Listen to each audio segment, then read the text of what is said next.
Amsterdam, July of 2021. On the banks of a canal in the city centre, a crowd of people gather to pay their respects. Some of them shed tears. They came from all over the Netherlands to pay their last respects to one of the country's most famous figures, Peter de Vries. The star journalist of Dutch television, shot dead in the street a few days earlier. Peter de Vries was 64 years old, an investigative journalist specializing in criminal cases. For more than 30 years, he kept Dutch viewers on the edge of their seats with his hard-hitting investigations. Peter de Vries, misdaadverslaggever. U bent getuige bij een programma dat onthult wat politie en onderwereld altijd geheim willen houden, maar u toch moet weten. For several months, he'd been working on a story following an ultra-violent mafia that was operating in the Netherlands. There was a price on his head, but he refused police protection. His murder took place in the heart of Amsterdam. It's 7 p.m. Peter de Vries, in a light-coloured suit, leaves the studio where he recorded his program. He goes home. He doesn't know that the killers have been following him.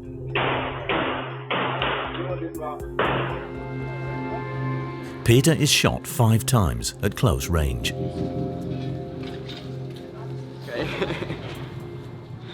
Voor Nederland zoveel heeft betekend en voor zoveel mensen iets heeft betekend en daarnaast nu gewoon slachtoffer is geworden waar hij juist zo hard tegen vechtte. En ja, daarom voelde ik wel gewoon de drang om hier naartoe te komen. It's really shocking, horrible that something can happen. Then you're back from work and then you shut. Wat denkt u dat dit betekent voor de Nederlandse samenleving? Ontwrichting. Ja. Ja, ik ben ook naar de plek van schietpartij geweest, 3 keer, 2 keer met bomen. Ik heb daar mensen gesproken. Ik vond het ongelooflijk verdriet, betrokkenheid, stilte. Gruwelijk. Ja.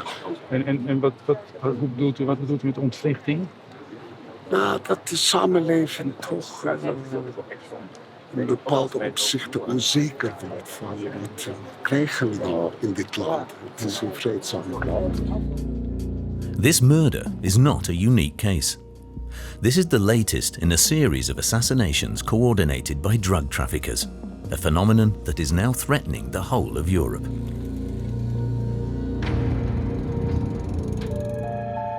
It seems hard to believe, but the Netherlands, with its tulip fields and windmills, is now the new playground of drug cartels. In less than 10 years, the Netherlands and Belgium have become the main gateway for cocaine into Europe. This is because the 2 largest ports on the continent are located here, Rotterdam and Antwerp. Thousands of ships from all over the world pass through every week. It's now estimated that between 50 and 80% of the cocaine consumed in Europe is hidden in these containers. For customs officers, it's a real headache. It's impossible to check all the loads. Meyer was one of the players in this traffic in the 2000s. He agreed to reveal some of his tricks to us. This is a boat from South America. And then you know that this boat is coming back here. So you need people here or you don't need somebody. Somebody put the containers out and simple. It's not difficult. In the ports, fear has set in. The dockers are constantly harassed by traffickers who want to recruit them. They try to have his name, but when he not cooperate with them, they threaten you to do something to you or yourself. Dangerous business. This traffic gave birth to a new mafia, led by Dutch people all of Moroccan origin, the Mocro Mafia. Powerfully armed, these gangs are ultra-violent and do not hesitate to use torture. One of their members testifies. Als hier iemand dood moet, gaat hij dood. Of er dan vrouw of een kind bij zit, het maakt er niet uit. Als je maar doodgaat. These drug traffickers feel invincible. Attacks on journalists, a murder of a lawyer. Even the Dutch Prime Minister is not safe from their threats. A terrifying prospect to end up on their blacklist. I'm protected by the Dutch military police, a special unit of them, a very professional unit. But I'm not allowed to say anything about how this protection is organized.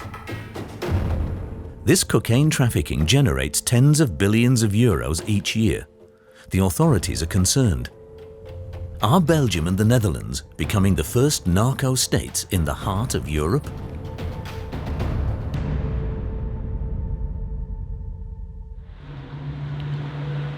A suburb of Amsterdam, March 2022.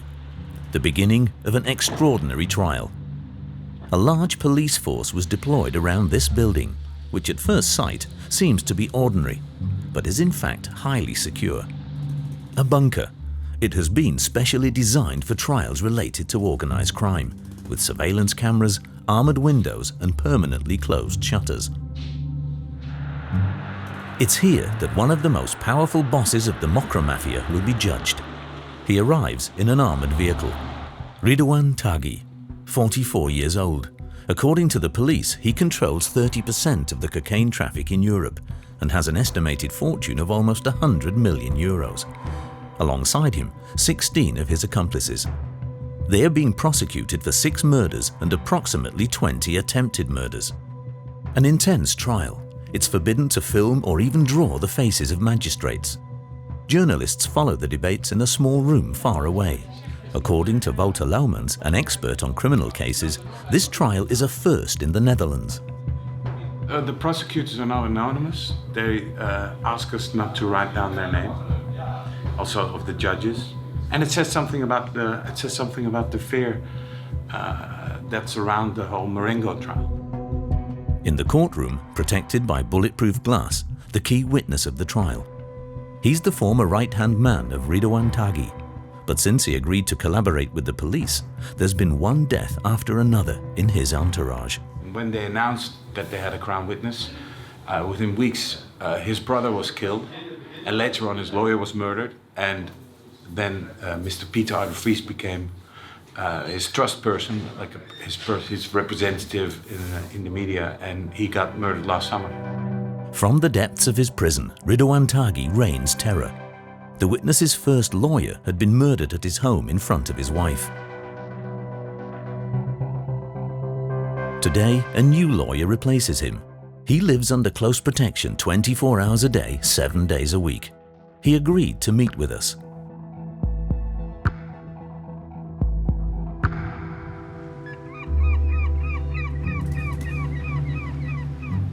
Peter Schouten arranged to meet us at the long beaches along the North Sea, 2 hours drive from Amsterdam. He's 65 years old and his life has changed with this trial. I'm now in the protection for a year, more than a year. How does it feel living like this? Well, it's a little bit to be like a package, but actually I'm proud I can do this job, and I would never let anybody intimidate me. It's important that a suspect has a lawyer, somebody has to do it. And for me it feels important that in a democracy we follow the rule of law. Military personnel in plain clothes are never far. The lawyer was a close friend of journalist Peter de Vries. Both had been informed by the secret services that they were on Ridouan Taghi's blacklist. We were discussing the dangers, the risks, and it was clear that we discussed the fact that one of us could be shot, but we, of course, didn't know who would be the first one. I told Peter that he was the biggest prize because he's very famous, and therefore it would create far more chaos than that it would be to kill me. While working on this trial, the two friends discovered how powerful Ridouan Taghi's organization was and how much of a threat it posed to the Netherlands. My client has made statements up to 1,500 pages about how they work and how they do the killings, how they spot the victims. It really shows a very organized way of doing their business. This is actually also something that makes it very difficult for the Netherlands to fight with. The authorities are quite unorganized and crime is quite organized. These mafia gangs were built around the cocaine trade that has exploded in the Netherlands in recent years. But the government has long underestimated this phenomenon. Yet in Amsterdam, one man warned of the rise of this new crime. This is Wouter Laumans, the journalist we met during the trial of Ridouan Taghi. He's written 2 books on the subject.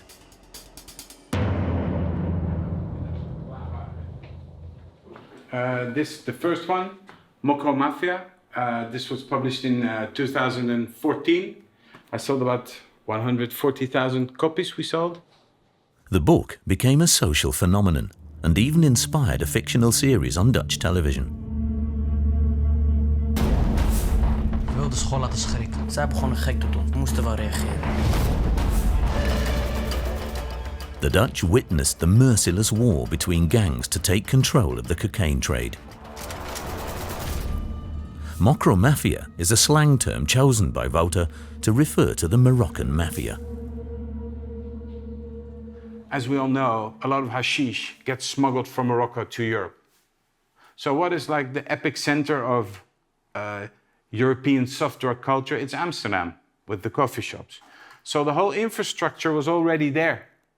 Then in Colombia, the cocaine cartels started targeting Europe as a market.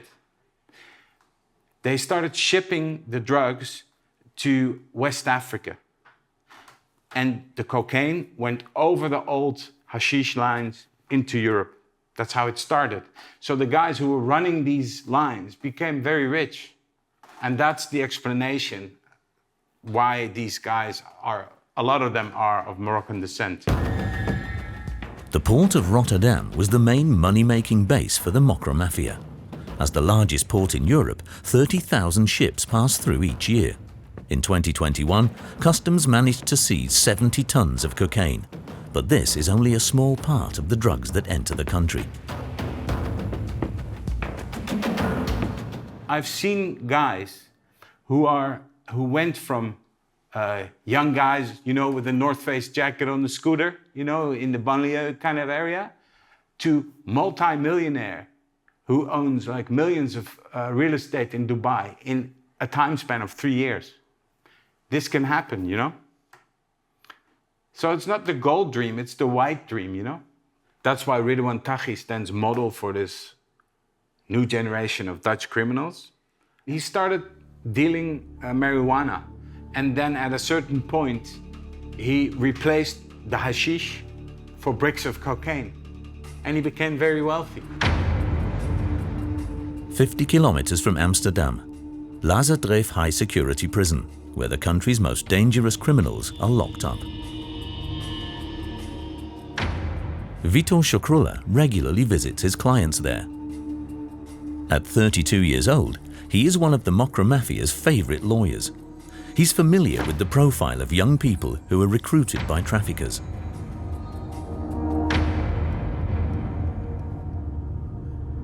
When you talk to these kind of guys, you find out that they don't have much in life. Sometimes they have a very, very bad childhood with a lot of violence, or they don't have anything, bad schooling, bad education, low intelligence, and they are very vulnerable and they are easy targets for guys in the underworld.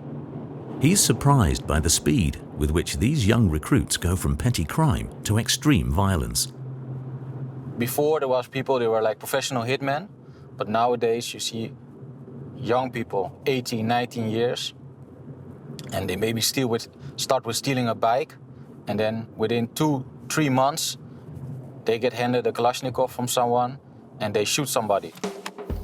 Vito set up his practice in the suburbs of Amsterdam, in an area inhabited mainly by the Moroccan community.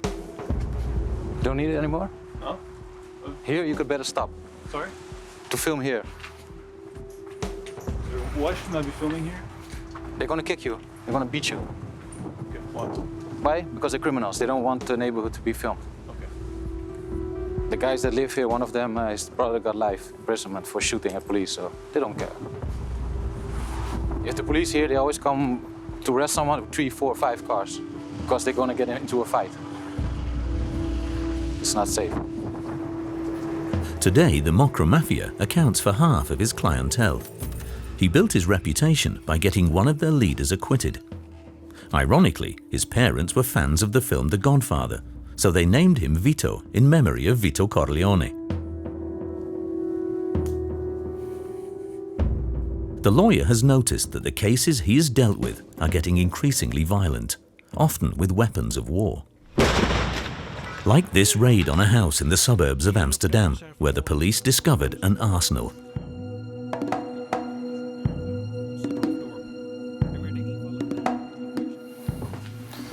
So, this is a case about a large stack of weapons that was found in a garage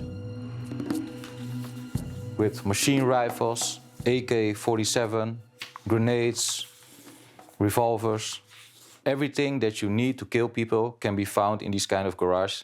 If you're talking about license plates, stolen cars, heavy artillery, suits, hoodies, everything can be found in there. And it shows the level of professionalism that people use to kill people. The war between the different Mocro Mafia gangs is said to have left more than 100 people dead. The amount of violence and the way that they use it is getting more and more extreme as to show who's tougher, that they want to show each other like, I'm the boss, I can come with more extreme violence than you, and as to just try to scare each other off. But the thing is that it keeps going on and on and on, and with beheadings and shooting people in broad daylight, even if they are with a baby or with the wife. So there's no rules in this game. Here are some examples of text messages sent by Ridouan Taghi to his men in the field.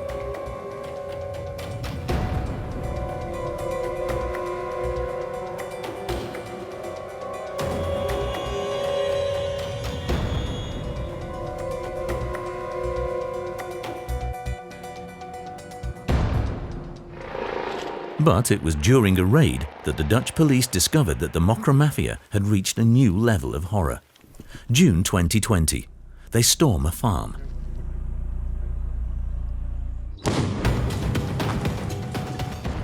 Law enforcement agencies discovered that it served as a rear base for a drug gang, a competitor of Ridouan Taghi. They inspect the rooms one by one. They find no drugs or money.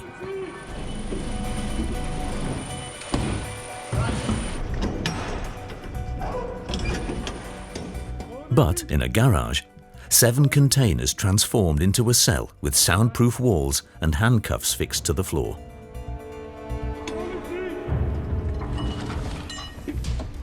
In one of them, a stock of police uniforms. This container fitted out as a torture room, a dentist's chair with straps and handcuffs, and in the corner, pliers, pincers, and even a blowtorch.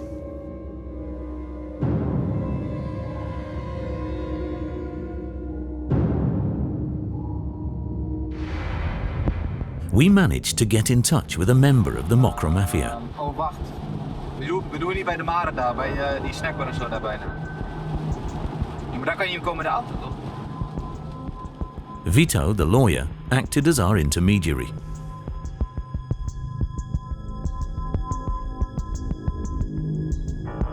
A meeting behind closed doors under a bridge in the suburbs of Amsterdam. The man is 34 years old. He belonged to a rival clan of Ridouan Taghi. He was the boss's right-hand man. 20 years of Mocro Mafia under his belt. Problemen in de criminele wereld, zeg maar, als je jong bent, wil je snel geld verdienen. Je wilt mooie kleren, mooie auto's. Zo begin je bij de kleine dingen, een beetje stelen, dan ga je drugs verkopen. En voor je het weet zit je in de hoofdpijnwereld waar je niet terecht wilt komen.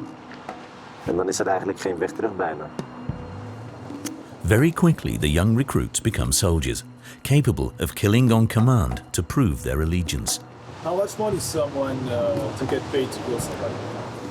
Ik denk het goedkoopste wat je kan vinden is €4.000. Ik denk Het duurste ligt aan hoe belangrijk de persoon is. Dan kan het oplopen tot miljoenen. Hier in Nederland is er geen eer en respect voor mensen. Als hier iemand dood moet, gaat hij dood. Of er dan een vrouw of een kind bij zit. Het maakt er niet uit als je maar doodgaat. What do you think about Ridwan Taghi? I have no answer to the question. But what's his reputation? Bad. Angry. How you say that? It's like a monster.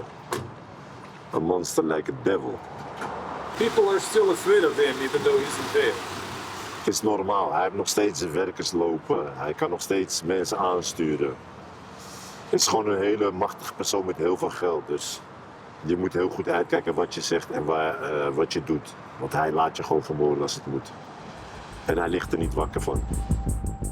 A few months after this interview, the Mocro Mafia attacked the highest level of the state.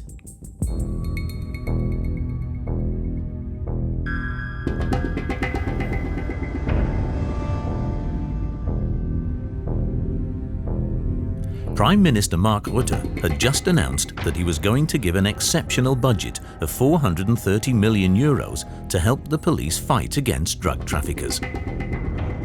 It was after this announcement that the police discovered that Mocro Mafia spotters had started to follow him. The politician, who used to be close to his fellow citizens and travel by bicycle, was immediately placed under heavy protection.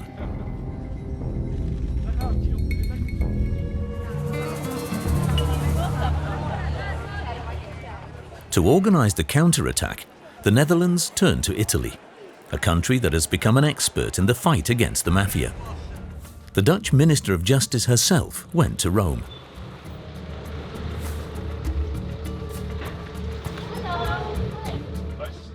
For 2 days, she met with magistrates and police officers specializing in the fight against organized crime. She improvised a press conference on the spot with the Dutch media. Je kunt je afvragen of wij allemaal in Nederland, van Nederlandse burgers, ons heel erg goed beseffen dat georganiseerde misdaad in onze straten zich afspeelt en zich ook heeft genesteld. Ik denk dat het goed is als we in Nederland ook minder naïef zijn en ook zien, die Italiaanse taferelen spelen zich gewoon af in onze straten. She was appointed Minister of Justice and Security only a few months ago. At 45, she has become the new face of the fight against the cocaine mafia. In Europe now, everybody discovers the strongness of the narco mafia. Do you think that Netherlands is in the front line now in Europe?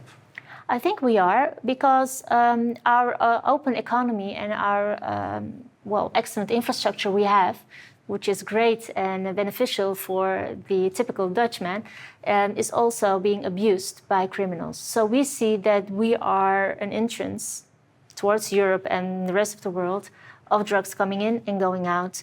So that means that if we want it or not, we are in front of this battle, which is also with our neighbors, with Belgium, with France, with Spain, also with Germany and Italy. You're going to fight against them. Are you afraid? Personally? Yeah. No. Then I should have chosen another job. Some people said, and some ministers said, that Netherlands could become a narco state. What do you think of that? No. That would mean that politicians are being paid by drug criminals, which is not the case. Not the case? Definitely not. Definitely not. Thank you so much. But while the Netherlands is taking steps to counterattack, the Mocro Mafia has already found a new target: Belgium.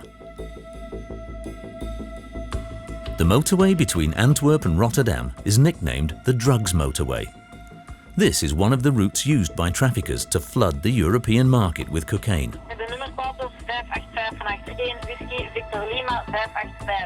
In an unmarked vehicle, Thierry is on the lookout. He belongs to the Mobile Gendarmerie Brigade. Its mission, to intercept suspicious cars. Plus spécialement regarder les véhicules BMW, Audi, véhicules assez rapides. Suddenly, he has a catch. A car is suspicious.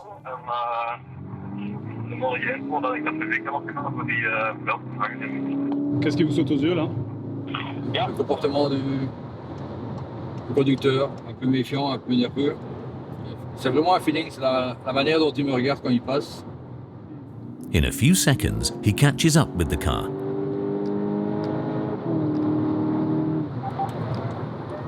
Vous êtes un acteur de Zwarte Polo, nummer plaat is. Anders zou ik eens zien. Thierry was right. Le véhicule est connu déjà pour le transport de stupes. The car is escorted to a motorway service area. On that day, the Federal Police and Belgian Customs joined forces for a major operation. They are increasing the number of checks, and they search all the cars one after the other. This morning, most of the seizures involved cannabis. Qu'est-ce que vous avez trouvé?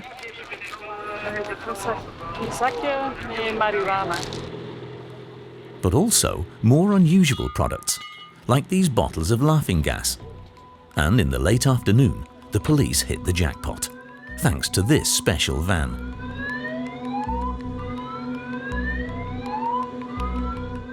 Inside, a mobile scanner allows the cars to be examined in real time and to find what could be hidden under the bodywork. Ça, c'est la lumière autour de la voiture et au-dessus. Below the light box, a suspicious bag, locked in a secret cache, invisible to the naked eye. Faut trouver le système comment. Bart Vertessen heads the Federal Police's anti-drug unit, and in 10 years of service, he has learned to outwit the ingenuity of traffickers. Il faut allumer le moteur, mettre le déverrouillage, il faut mettre un contact avec une petite vis qui est ici. Et alors, le deuxième coffre s'ouvre avec la cache aménagée.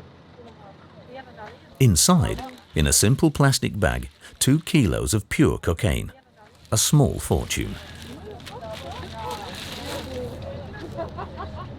Ça représente quoi comme valeur marchande? 50 € le gramme. Vous pouvez faire vous-même. 50, le type il va pas bien dormir cette nuit.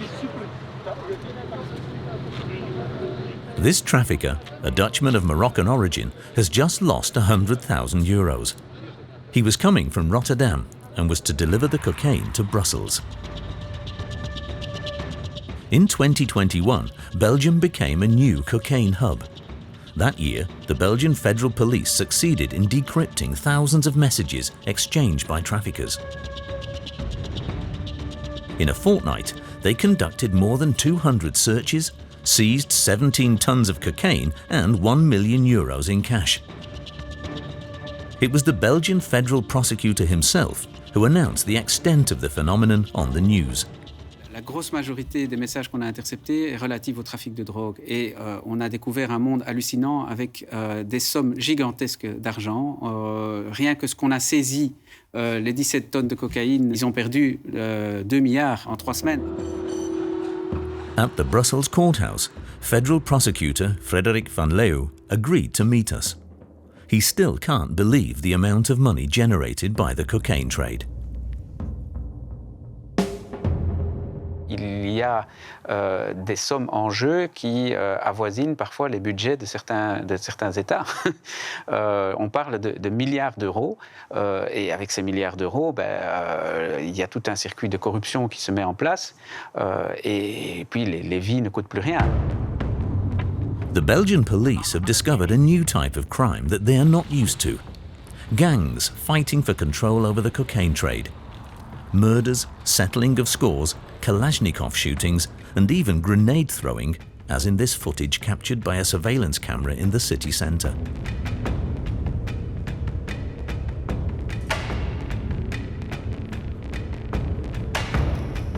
Nous sommes passés d'une criminalité organisée qui a plutôt tendance à se cacher, pour vivre heureux, vivons cachés, faisons de l'argent sans qu'on nous voit, à une criminalité organisée qui veut faire peur et veut prendre le dessus par la violence. Ce sont des situations qui gangrènent complètement l'Amérique latine et gangrènent certains pays, qui deviennent des États quasi gérés par les narcotrafiquants, ou en tout cas où les narcotrafiquants ont une énorme influence. Honnêtement, c'est une situation qu'on doit absolument éviter chez nous. And today, it's the city of Antwerp that particularly worries the authorities. Located in the north of the country, 15 kilometers from the Dutch border. Antwerp, the second largest port in Europe, a gigantic industrial zone that has become the Mocro Mafia's new playground. A headache for the Belgian customs officers. They are housed in this large dark building in the heart of the port.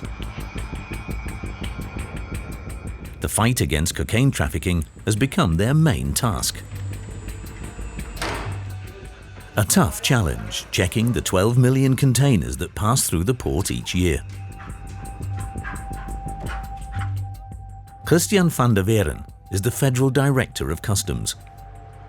On va maintenant où le camion rentre sur notre site de vérification. In this war, he has a secret weapon. Every day, customs officers select containers, and they direct them into this long concrete box. In reality, a giant scanner. Within a few minutes, the load is X-rayed.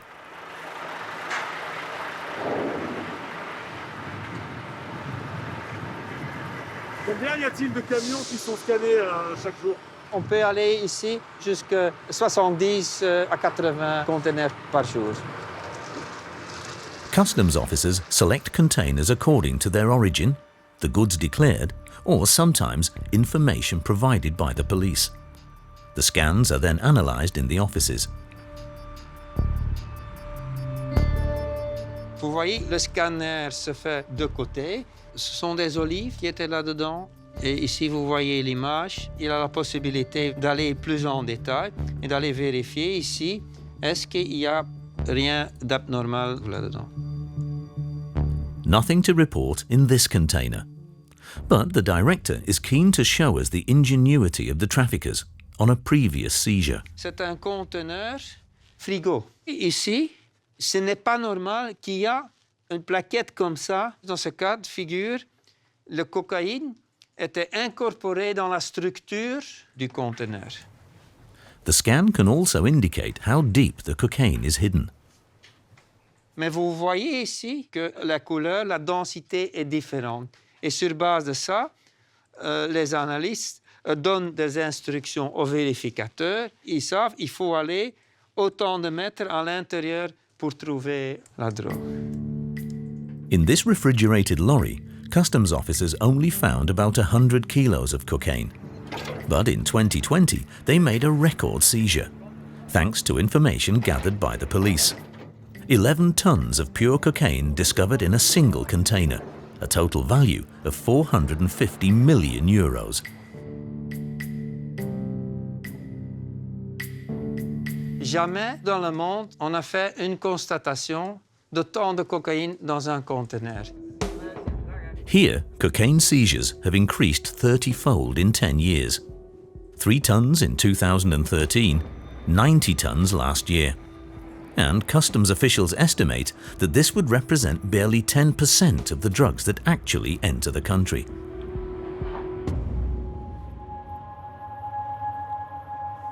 In Antwerp, one man knows all the secrets of the port. He met us at a cafe in the city centre. It's hard to imagine this man was at the heart of drug trafficking in the 2000s.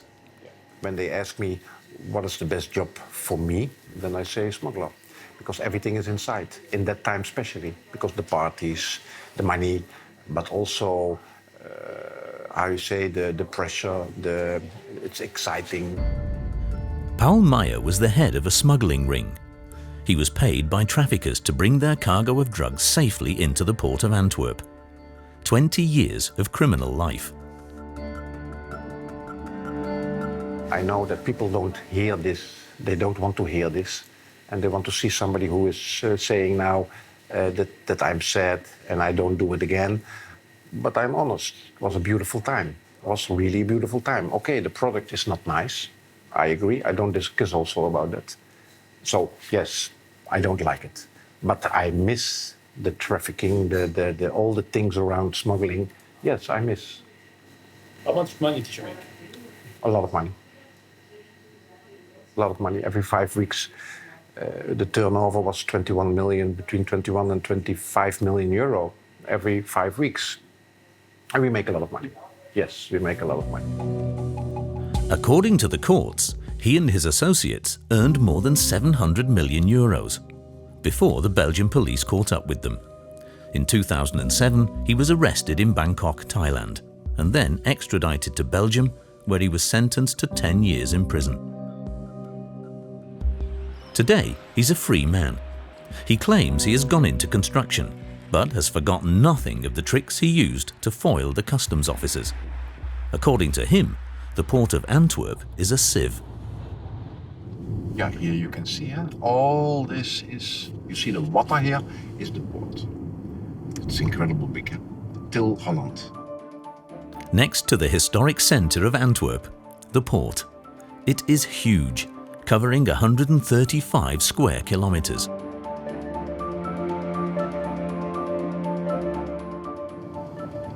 Okay. Now, here you can see, this one cannot go inside. Normally you cannot drive here. But now you can see yourself how easily that you can come with your car till the boat. And I mean, this is a big difference with Rotterdam, the closed ports. This is an open port. Unlike the port of Rotterdam, which is completely fenced off and closed to the public, you can walk the length and breadth of the port of Antwerp and easily access the container storage areas that are normally off limits. Now, I told you, look, you can see it yourself. It's easy to drive here and nobody is saying something. And when they want to organize this, to close this gate, look here, the wood. Now, 80% from the wood is coming from where? I think from countries like Brazil or Peru, Brazil or whatever. The wood comes mainly from Latin America, as does the cocaine. This type of cargo is therefore the ideal hideout for traffickers. And we were able to access the containers without any control. For over half an hour, we walk around sensitive and normally off-limit areas without anyone stopping us. This is a boat from South America. So when you are clever, you book your containers inside there. It's easy when you have this information now, and then you know that this boat is coming back here. So you need people here, or you don't need somebody. Somebody put the containers out, and simple. It's not difficult. And to get this information, it's sometimes enough to simply talk to the dockers and seafarers who are on the quay. Hey. Hoi, jij werkt hier? Nee. Nee. Nee, ik lig alleen met het schip daar. Oké. Zeg je wat? Nee, wij zijn aan het kijken hoe het komt dat de Antwerpse haven zo open is.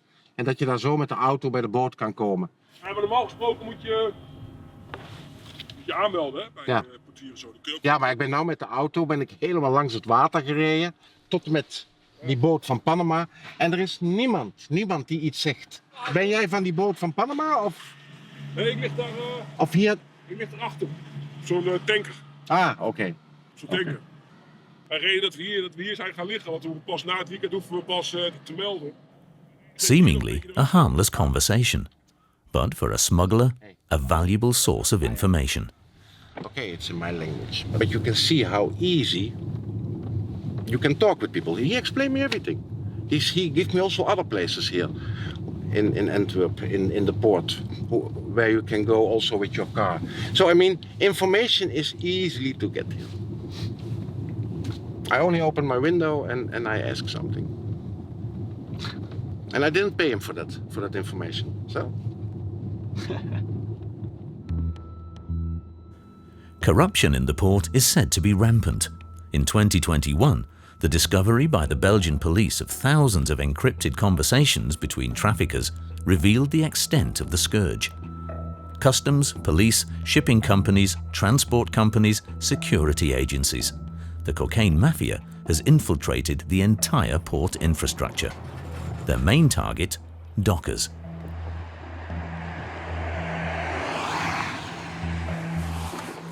We went to the bars in the port where they are said to meet, with a hidden camera, as the subject is sensitive here. I hear a lot about corruption. How does it work? I mean, is there people coming to you and ask you for some money? They try to have your name, but when you not cooperate with them, they threaten you to do something to you or your family. Dangerous business. You better stay out. Huh?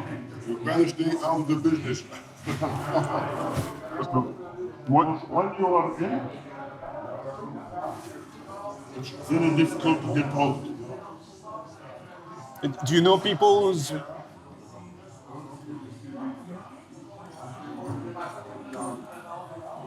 And do you think it's possible I can get in touch with some? No. I think you better don't do that. What you're doing? The dockers know the risks of revealing too much. Ik heb iemand moord van mij. Liter met de maten niet. We zijn in de klok. We zijn in de bok gestoken. En twee chain de beren zouden ook in de bok gestoken. En een week later was hij al vrij. Normaal zit je man in voorarrest. Om te zwijgen. Je lijkt een babbel. Maar 6 maanden later was hij wel... These threats are so frequent that the main dock workers union made a prevention clip to alert their members to the risks they take when working for the mafia.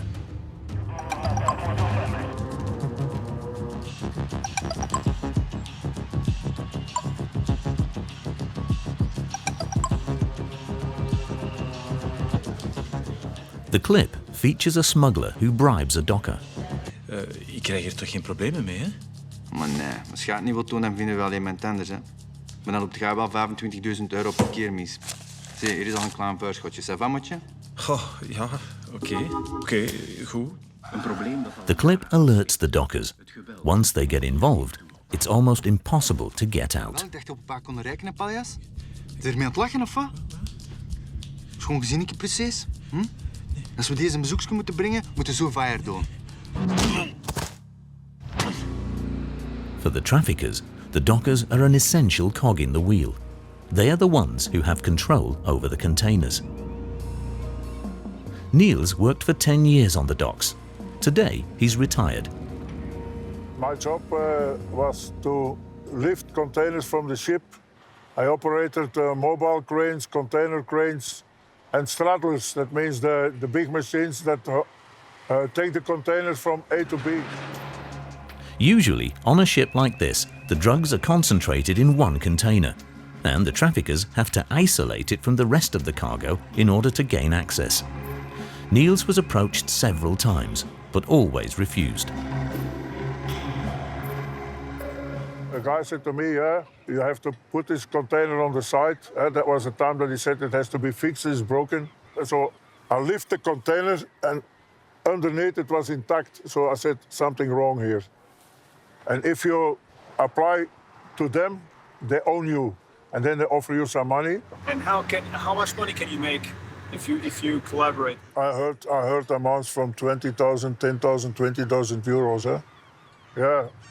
But once you get the 20K, the next time you get 10K maybe, or 5K, and you still have to do it. If you don't do it, you're... More surprisingly, the traffickers have found another way to bribe the dock workers. They pay them in cocaine. Most of the young dockers who are applied now, they use coke themselves because they are not able to get the physical work that the docker has to do. So they use coke to be more up, to have more power to work.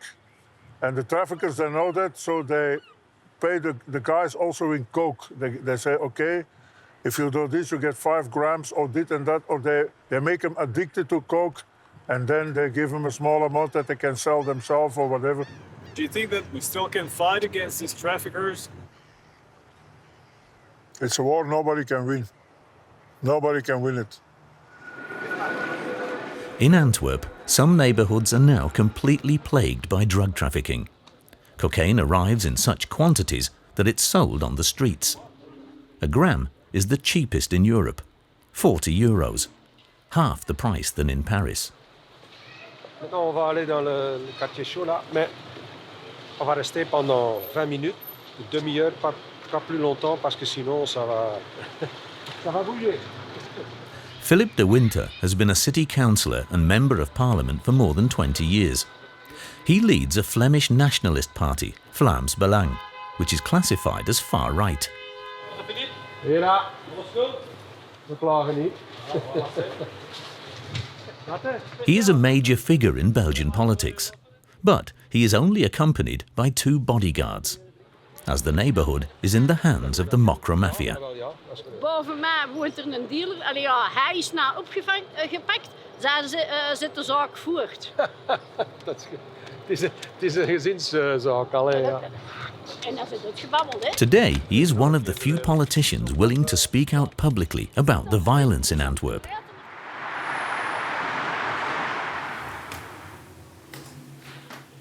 He wants to show us a scene filmed by a surveillance camera a few weeks earlier.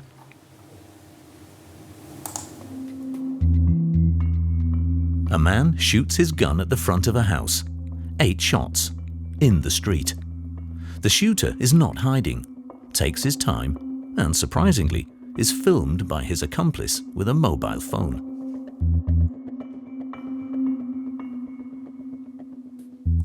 Voilà, des incidents pareils, il y en a tous les jours, des tirs contre des maisons, des attentats avec des grenades, avec des cocktails Molotov. Il y en a eu 37 cet été, pendant 3 mois. Presque tous les 2-3 jours, il y a un attentat. Ces quartiers sont devenus des quartiers du mafia. Vraiment, c'est le mafia qui règne. Tonight, Philip de Winter is due to attend the city council. Drug trafficking is on the agenda. This is a sensitive subject on which the mayor absolutely refuses to speak publicly. J'ai plusieurs fois essayé d'interroger le maire. Oui, il ne veut pas. Pourquoi les autres pouvoirs publics, les autres acteurs politiques Ils ne veulent pas des interviews avec des journalistes ou montrer la vérité dans ces quartiers parce qu'ils pensent que c'est une mauvaise publicité pour la ville d'Anvers. C'est l'omerta qui règne à Anvers, envers tout ce qui se passe avec le mafia de la drogue. Est-ce que certains politiques ont peur d'affronter le sujet? Évidemment, ils ont peur parce que c'est, soi-disant, parce que c'est du mauvais publicité pour notre ville, mais ils ont peut-être aussi peur parce que il y a des menaces, l'intimidation.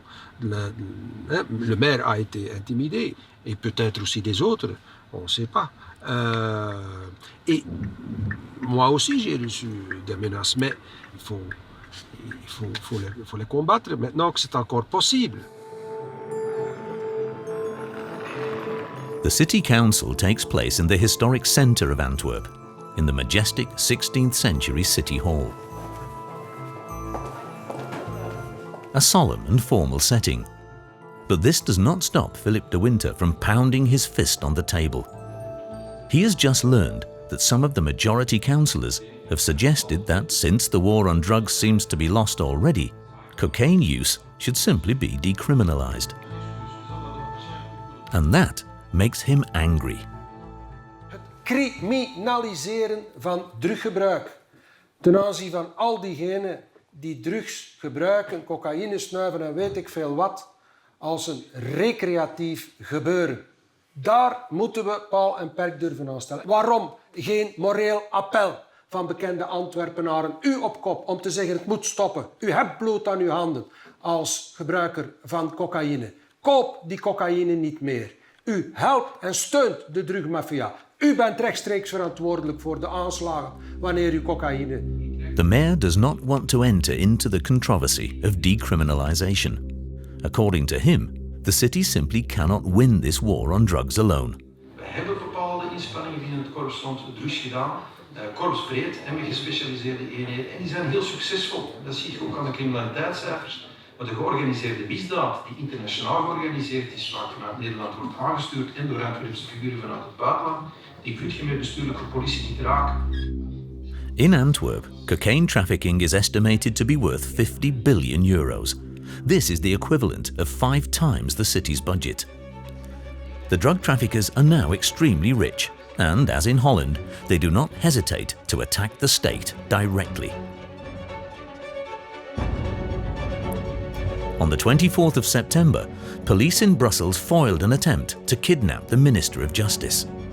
This member of the government, who had issued arrest warrants against Mocro Mafia leaders based in Dubai, now lives under heavy protection, in an undisclosed location. Que la chose soit claire, si nous cédons aux criminels en tant que société, nous allons nous retrouver dans les conditions sud-américaines, c'est-à-dire dans un état narco où la mafia de la drogue est au-dessus des lois et dicte tout. Heureusement, ce n'est pas le cas chez nous et je suis sûr que ça ne s'arrivera jamais. Belgium and the Netherlands may not be on the verge of becoming narco states yet. But one thing is certain. The cocaine mafia has moved into Europe and is more powerful than ever.